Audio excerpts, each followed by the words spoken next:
এই যে কমে আসছে, সুন্দরভাবে ঘন্ট করে নেব, মিহি করে ঘন্ট করে নিব সুন্দরভাবে। কচুর শাক দিয়ে আর মসুরের ডাল দিয়ে আজকে আমি ঘন্ট বানাবো। আসসালামু আলাইকুম, কেমন আছেন সবাই? আশা করছি আল্লাহর রহমতে সবাই সুস্থ আছেন, ভালো আছেন। আমিও আলহামদুলিল্লাহ বেশ ভালো আছি। তো এই যে চলে আসলাম আবার একটা নতুন রেসিপি নিয়ে। কচুর শাক দিয়ে মসুরের ডাল দিয়ে সুন্দর একটা ঘন্ট বানাবো। তো চলেন যাই দেখি কিভাবে বানাই। তো অনেকগুলি কচুর পাতা সুন্দর করে ধুয়ে নিয়েছি, তো এভাবে আস্তই রেখেছি আমি। এখন সুন্দর করে কড়াইতে আমি এভাবে বিছিয়ে দিই, তারপরে সব কিছু দিব।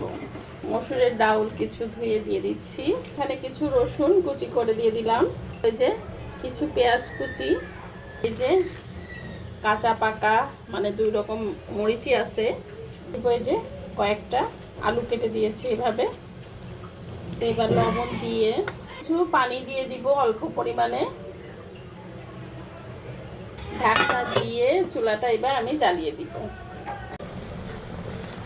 তো এখন এই যে কমে আসছে, তো আমি উল্টিয়ে দিব। আমি ঢেকে চুলার জালটা মিডিয়ামে রেখে দিব, এভাবে আস্তে আস্তে গলে যাবে।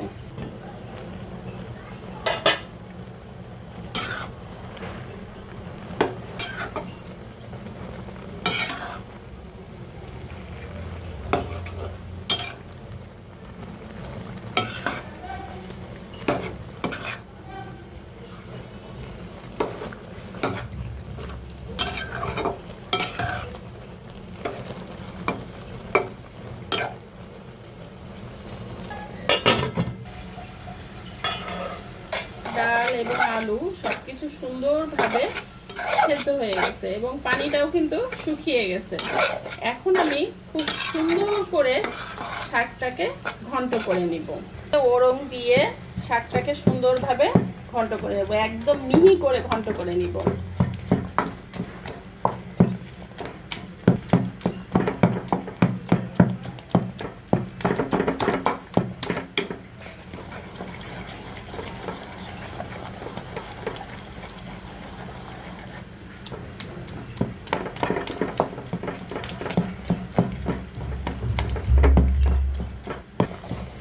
এই যে সুন্দরভাবে ঘন্ট হয়ে গেছে। এখন আমি রসুন, পেঁয়াজ আর চিংড়ি মাছ ভেজে তেলে দিব, দিয়ে দিব পরিমাণ মতো তেল, দেব পেঁয়াজ কুচি আর রসুন কুচি। এই কচুর শাকে একটু রসুন পেঁয়াজ বেশি দিতে হয়, তাহলে বেশি মজা হয়। কিছু ছোট ছোট চিংড়ি মাছ,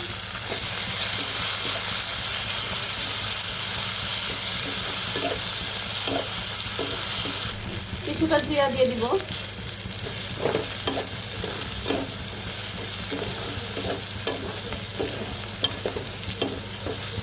তো এই যে এখন কিন্তু লাল হয়ে আসছে, তো এখন আমি এর মধ্যে কচু শাকটা দিয়ে দিব।